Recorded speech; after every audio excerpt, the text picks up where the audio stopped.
Hey everyone, it's been a while, I know. So my name is Shay. I am the proud owner of Luxuriant Beauty, LLC. I just wanted to do a quick video on how to measure your head. I've been getting a lot of requests about how do I measure my head? Am I doing it right? And I just want you to know that, I'm here to save the day.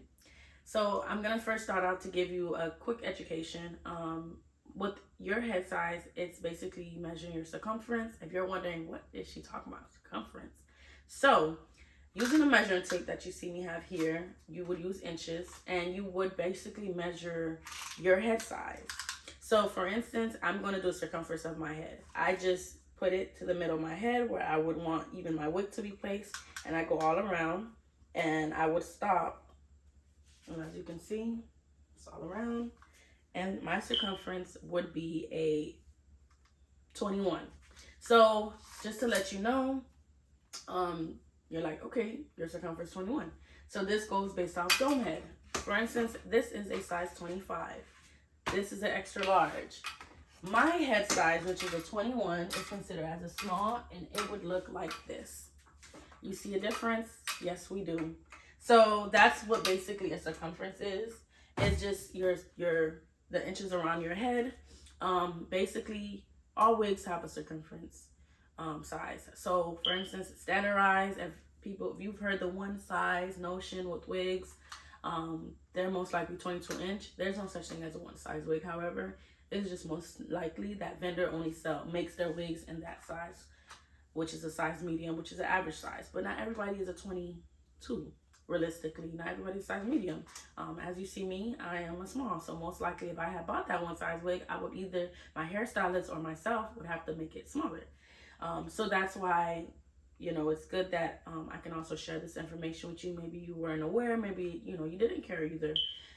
Just so that you're aware. Usually when people come in and bring their wigs to get custom made by me, I prefer them to measure their head. Sometimes they say, no, I'll give you average size. It works fine with me, and it's up to them. I do use the circumference, which is that one. I also send a diagram, and it has 5 other measurements I would also need. So I'm going to go over the other 5 as well. It's not needed, but if you want extra security, I recommend you to do it.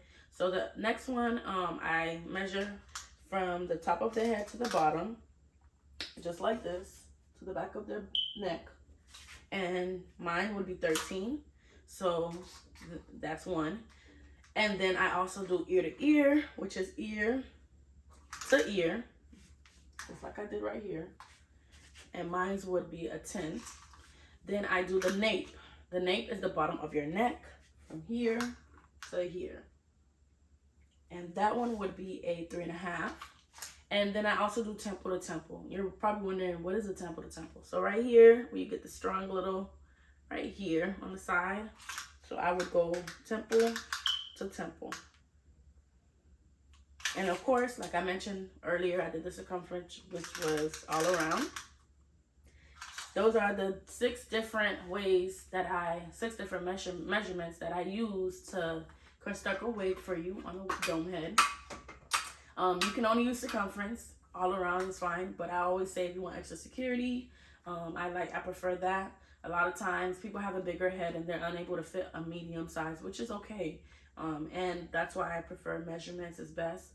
And, don't feel as if, oh, you know what, I have to make this wig work. Because if you've noticed, maybe you had an experience where you put on a wig, it was too small. Maybe you had an experience where you put on a wig, you saw ripples, and you're like, why do I have ripples? I want my lace to lay flat. And 9 times out of 10, that wig is too small. So that's why I also want to give you this quick little, information guide, so that just in case you can kind of avoid that and understand that you don't have to, accept that. Just to let you know as well, your wig maker, if you are reaching out to anyone else, I know on my behalf, I have all different sizes. So I have from 20 inch, which is extra small, to a 25 inch, which is extra large. And I also have a wig caps. So our wig caps, for instance, let me give you a perfect example. Our wig caps, for instance, this is one I can show you an example. We also sell it wholesale. This comes with an adjustable strap. Usually when we make our wigs, we also sew on an adjustable strap, so you'll have 2. And this size, for instance, is an extra large, which would be perfect for a 25-inch. If we put anything less than that, it wouldn't fit. It wouldn't fit it, and that would defeat the purpose. So I also want you to be aware of that as well. If you are reaching out to a wig maker, kind of just ask them, hey, you know, this is my head size. Are you able to accommodate this? Do you have a mesh cap? Some people use a dome cap, but depending on what they use, is it able to accommodate that? Just so that you are comfortable when you wear your wigs, and that you don't feel like you just wasted hundreds of dollars. Because I have clients in the past, they've brought in, you know, a custom made wig from someone else, and when I get to installing it, it's smaller, and now I take it upon myself and let them know, hey, it's best that I make this whole wig all over with the proper materials, just to make sure it's comfortable and you're not feeling like, oh, this is a wig I gotta, you know, make ends meet with. So if you guys have any other questions or concerns, comment below, like this video, subscribe. If you're interested in any other topics that you would want me to share about, I would love for you guys to share below. Thank you so much, and subscribe.